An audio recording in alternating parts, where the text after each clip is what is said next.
Atletico Madrid Inter 2-1, è la prima sconfitta in Champions League per l'Inter di Chivu, arriva dopo il derby e quindi è la seconda sconfitta consecutiva in pochi giorni. Un tifoso, che saluto, nei commenti mi ha scritto: l'intervento è perfettamente riuscito ma il paziente è morto. Ecco, una sintesi un po' brutale che ricorda un po' i metodi comunicativi di Antonio Conte, ma che riassume purtroppo il senso dell'ennesima partita giocata meglio dall'Inter, che poi però per un motivo o per un altro alla fine perde. Per me in questo caso c'è anche una componente di sfortuna e non capisco perché in un'analisi a 360 gradi completa non si possa aggiungere anche questo ingrediente a tutti quelli che compongono il piatto. Ovvio che se ti fermi solo alla sfortuna non vai lontano, per cui in questo contenuto più a freddo il giorno dopo analizziamo come sempre con il nostro format delle 5 cose che potresti non aver visto in Atletico Madrid Inter, alcuni aspetti tattici. Soprattutto vi porto un dato molto interessante secondo me che va discusso. Parliamo di alcune prestazioni dei singoli, da Bonni a Lautaro Martinez, che mi ha fatto arrabbiare anche per una cosa particolare, ma non parliamo solo di questo. Allora, ben ritrovati amiche e amici interisti in questo nuovo contenuto di oggi.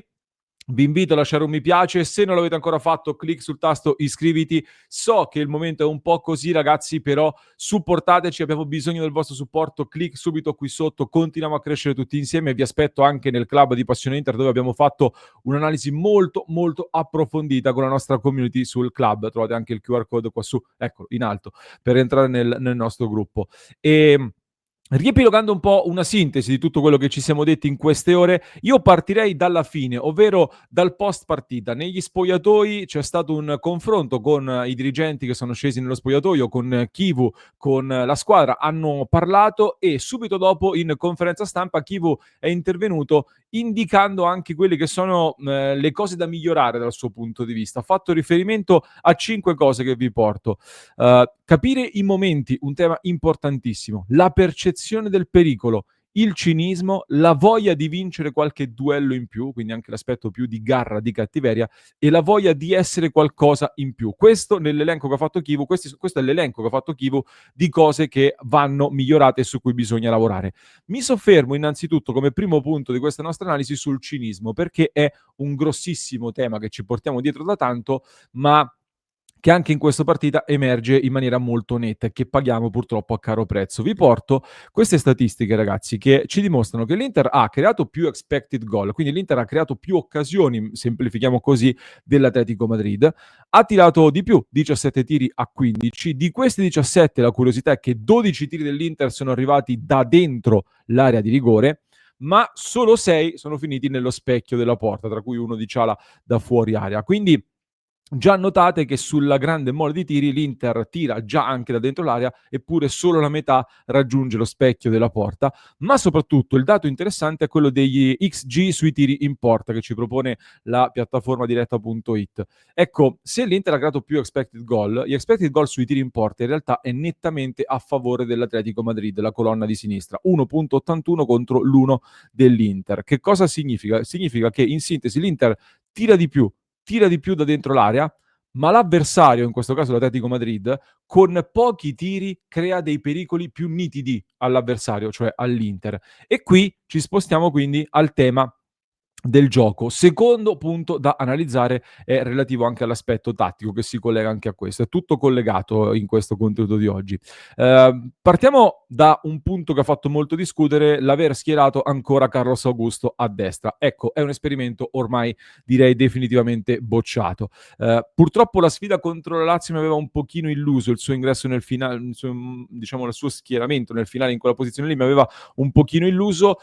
Dopo il derby questa è purtroppo la conferma finale del fatto che in quella posizione lì ha grandi difficoltà. Stavamo guardando questi dati nel club di Passione Inter e poi ho visto che ne ha parlato anche l'amico Luca, il critico calcistico, che come al solito fa delle analisi molto interessanti e lo saluto, ma stavamo guardando un po' la stessa cosa e vediamo nella tabella in alto come l'Inter abbia attaccato molto di più a sinistra, il 45% degli attacchi arriva da sinistra, il 32% al centro e solo il 23% dal lato destro.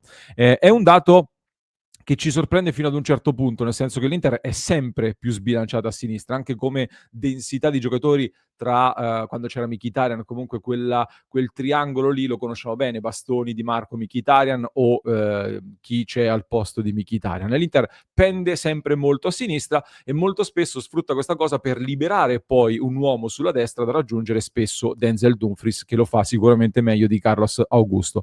Carlos Augusto rende questa cosa ancora più sbilanciata, l'Inter è ancora più sbilanciata a sinistra, anche perché, come faceva notare lo stesso Luca, Carlos ha toccato 35 palloni e tra quelli che sono stati in campo 90 minuti è quello che ne ha toccati meno di tutti. Quindi non usando praticamente il destro, lo si vede purtroppo anche in occasione del gol dove va in questo modo con il sinistro, forse fosse andato col destro sarebbe riuscito ad intervenire meglio, comunque non è precisissimo, ma ehm, io aggiungo un ulteriore passaggio a questa cosa.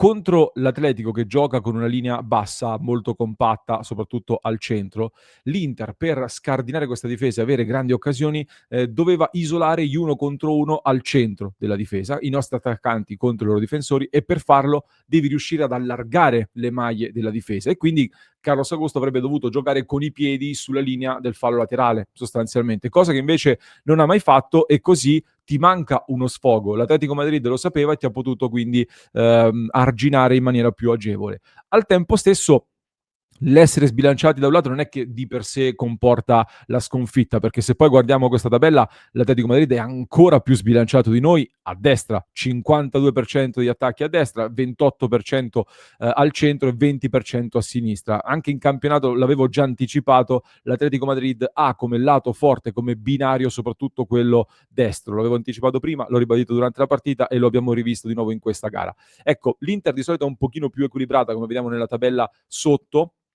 con lato sinistro 39-40% fino a questo punto della stagione e lato destro 34%. In questa partita sicuramente sono stati molto più sbilanciati a sinistra, di per sé non sarebbe un problema, però io a proposito della lettura dei momenti vi farei ragionare su questo aspetto e andiamo a vedere il primo gol, che è il vero tema più importante in assoluto, secondo me, quello della lettura dei momenti e dell'attenzione ad alcuni dettagli che poi sono fondamentali. Se lo sapevo io che l'Atletico Madrid è molto più sbilanciato a destra, immagino lo sapesse anche lo staff dell'Inter, lo sapessero anche i vari Bastoni, eccetera. Guardiamo il primo gol. L'Inter sta giocando bene, sta dominando. Çalhanoğlu, come nel derby, purtroppo perde il pallone e guardate dov'è Bastoni quando Çalhanoğlu perde il pallone. È cerchiato in rosso. È molto in alto, molto più avanzato degli altri due difensori e soprattutto è molto distante da Giuliano Simeone. Giuliano Simeone era, e lo sappiamo e lo abbiamo visto, l'uomo in assoluto più pericoloso dell'Atletico Madrid in questo tipo di transizioni. Un Atletico Madrid che, ribadisco, costruisce sempre a destra, crea tutti i pericoli a destra. Non c'era Marcos Llorente, che quest'anno è un giocatore che fa nettamente la differenza, ma non solo quest'anno, nell'Atletico Madrid di Simeone, ma anche questo Giuliano Simeone, il figlio del Ciolo, oltre ad essere un grande tuffatore, è anche pericolosissimo. E quindi qui l'errore in primis è di Çalhanoğlu, che perde questo pallone e ok. Ma poi l'Inter non ha ancora una volta una rete di salvataggio. Perché non ha una rete di salvataggio? Perché Bastoni è altissimo? Perché l'Inter, per come gioca e per le caratteristiche che ha in rosa, lo ha detto lo stesso Chivu, ha bisogno di portare tanti uomini oltre la linea della palla, ha bisogno di far salire tanti uomini, ha bisogno di far salire Bastoni, che deve andare a costruire, soprattutto se la fascia destra poi combina poco, e facendo questa cosa l'Inter si espone a dei rischi enormi che magari concedono poche occasioni, ma come vi ho fatto vedere con i dati di prima, quelle poche che concede sono pericolosissime. D'altronde l'abbiamo detto, anche Chivu sta giocando spesso sull'aggressione alta perché è studiato analiticamente che aggredire, riconquistare la palla e andare dritti in porta genera dei pericoli molto più alti rispetto alle azioni manovrate.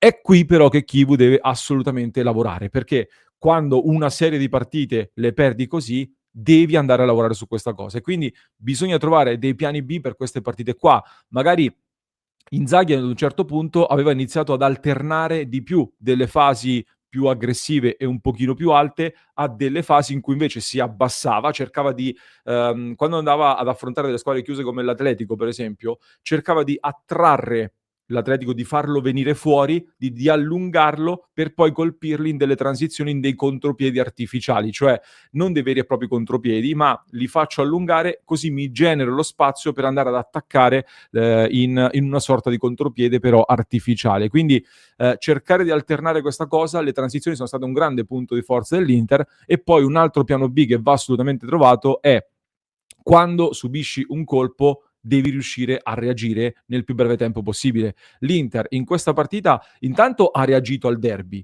cosa che non era scontata su un campo difficilissimo dove l'Atletico non perde mai.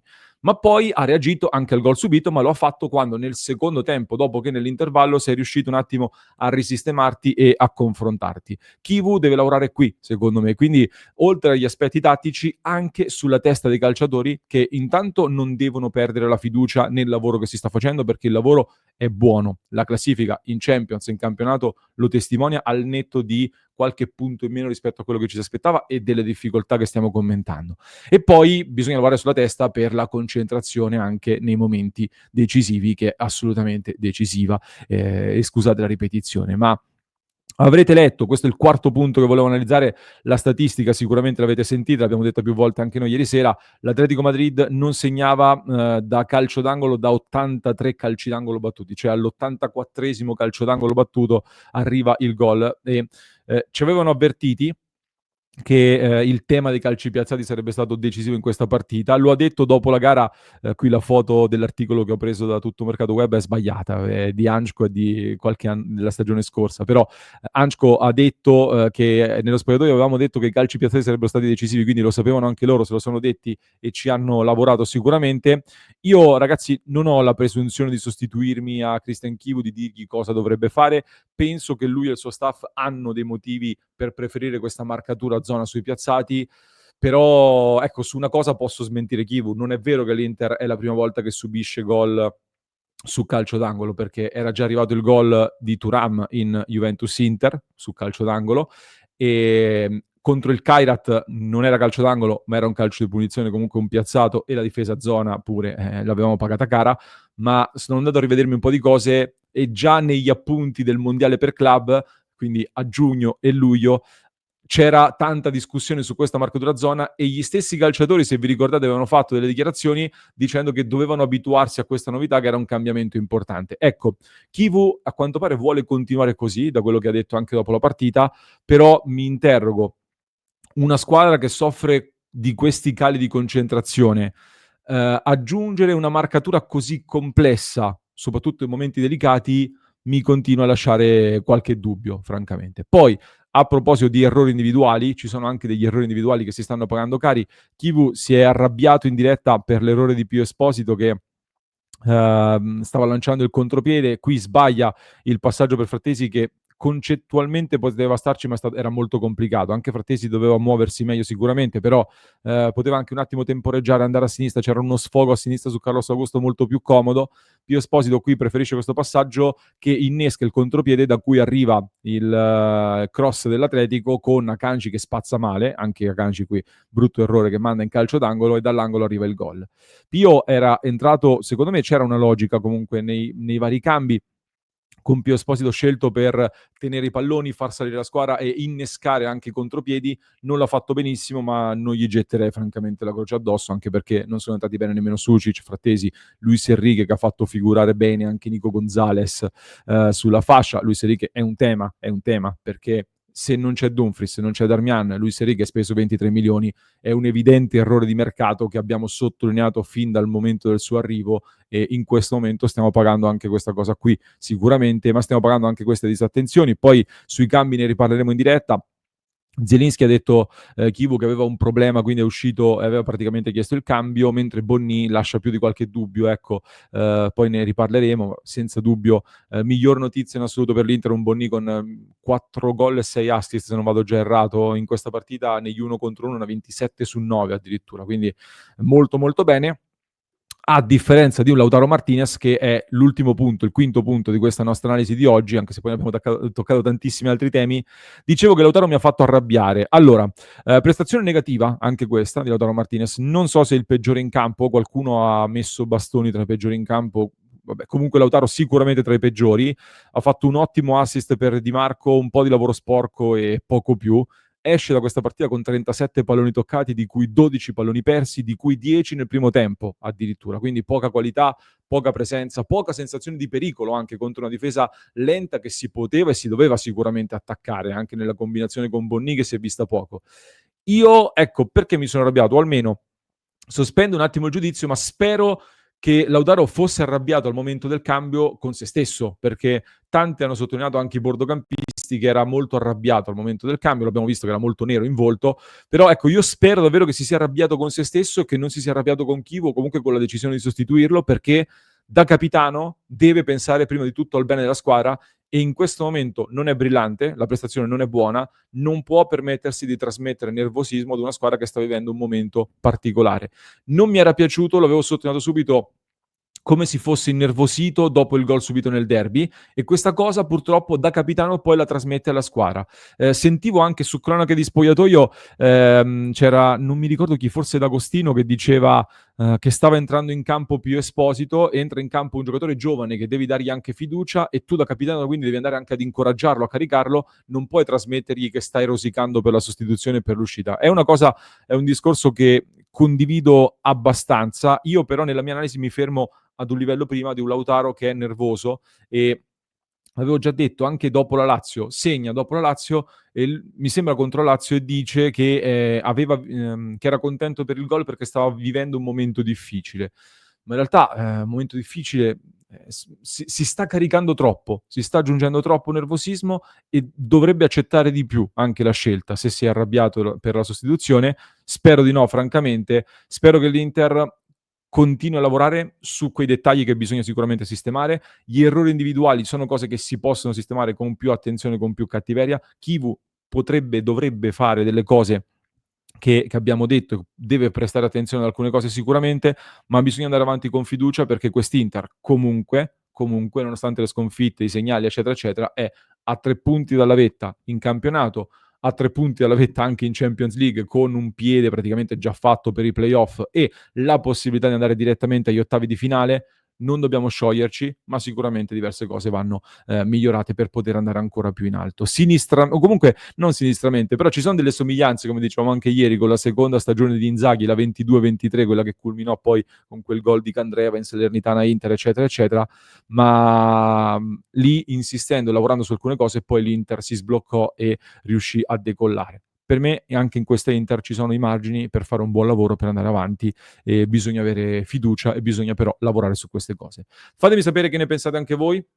Vi aspetto qui sotto nei commenti, mi raccomando, scrivete le vostre opinioni in maniera educata, costruttiva, così poi ci confrontiamo in diretta alle 19:30 e nel club soprattutto stiamo ragionando su tante altre cose, quindi vi aspetto qui, ecco, sbaglio sempre, il QR code per entrare a far parte del club, in descrizione per chi ci ascolta in podcast trovate un altro contenuto, mentre per chi ci segue su YouTube vi basta cliccare qui.